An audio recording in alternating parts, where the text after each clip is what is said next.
Allahu Ekber! Muhammed! Allahu Ekber! Allahu Ekber! La ilahe illallah! La ilahe illallah! Amerika lanetullah! Amerika lanetullah! La ilahe illallah! La ilahe illallah! İsrail lanetullah! İsrail lanetullah! Kahrolsun İsrail! Kahrolsun İsrail! Kahrolsun İsrail! Kahrolsun İsrail! Yahud! Hayber Hayber ya Yahud! Hayber Hayber ya Yahud!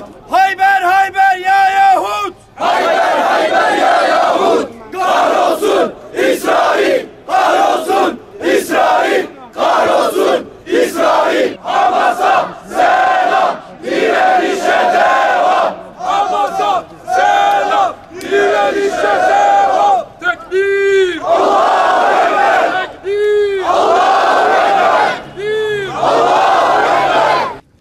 Kudüs bizim kalbimizdir. Kudüs basit bir mesele değildir. Coğrafi bir mesele değildir. Irkı bir mesele hiç değildir. Bütün Müslümanların nazarında bir terör şebekesi olan o lanetli kavme, Kur'an'ın tabiriyle Allah'ın lanetlediği kavme bırakılacak hiçbir mesele değildir. Müslümanlar olarak ortaya öyle bir tavır koymamız lazım ki Allah nazarındaki mesuliyetimizi üzerinde atabilelim. Belki orada şehit olan kardeşlerimizden ziyade bugün kendimizden korkmamız lazım. Eğer Allah bizi mesul tutarsa hepimiz helak oluruz. Eğer Allah bizden hesap sorarsa o bizim katımızda ve yanımızda geçerli olan o arkasına sığındığımız bahanelerin hiçbir anlam ve önemi yoktur, olmayacaktır da.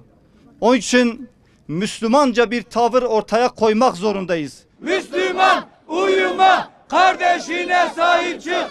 Hele yüzyıllarca Müslümanlara öncülük etmiş, önderlik etmiş, onlara yardım etmiş, yönlendirmiş, dünyaya yön vermiş bir toprakta yaşayan Müslümanlar olarak bizim yükümüz ve mesuliyetimiz herkesten daha fazladır.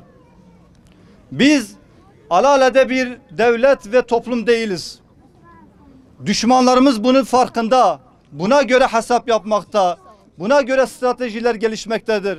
Ama biz yeterince bunun farkında değiliz maalesef. Bir toplum, bir ordu kendi başına anlam ve değer ifade etmez.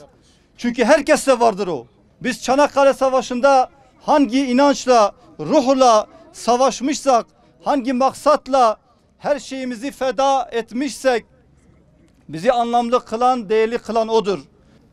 Kulunu bir gün Mescid-i Haram'dan Mescid-i Aksa'ya alan, huzuruna alan Allah'ın şanı ne yücedir diyor. Bize yücelik katan işte budur. Allahu Teala Kudüs'e değer vermiş.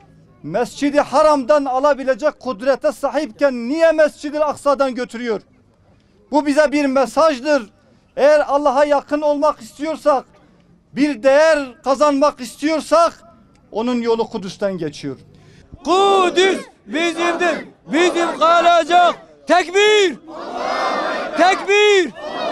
Son vahşi cinayetlerin belki sebebi maalesef ama maalesef Müslümanların, toplumların ve devletlerin sessizliğidir.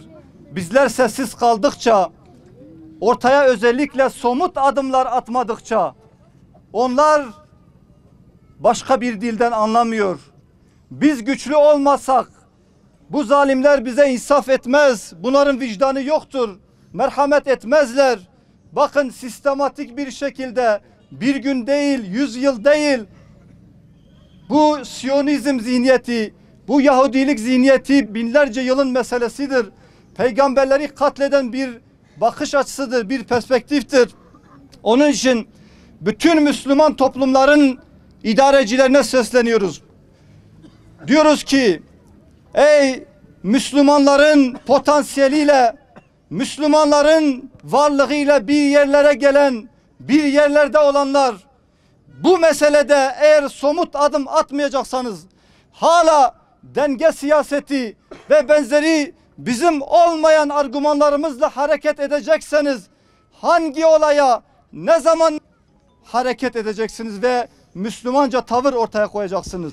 Zalimler için yaşasın cehennem. Zalimler için yaşasın cehennem. Zalimler için yaşasın cehennem. يا ذا الجلال والإكرام ربا أنت أرحم الراحمين الكفرة الظالمين يا رب العالمين هذا هو منهجهم في الحياة الظلم والفساد في الدنيا يا رب العالمين ربنا أنت أرحم الراحمين ربا عمر المختار ماذا قال لإخوته عندما جاءوا إليه قالوا يا عمر المختار إن هؤلاء إيطاليا كفرة تملك الدبابات وتملك الطائرات إنهم يحرقون البيوت ويقتلون الأطفال والنساء يحرقون الأرض أخضرها ويابسها فماذا قال عمر المختار لهم ماذا قال هل توقف عن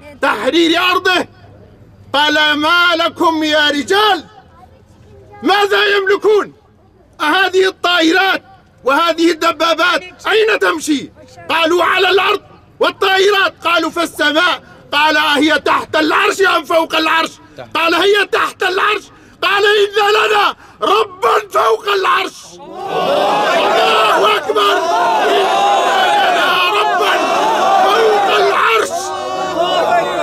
إن لنا ربا فوق العرش يا ربنا يا أكرم الأكرمين إنا ندعوك يا رب العالمين بأسمائك الحسنى وصفاتك العلى يا رب العالمين إن لنا أطفالا في غزة نراهم وهم يدفنون وإخوتنا يا رب العالمين هم صابرون لا يخافون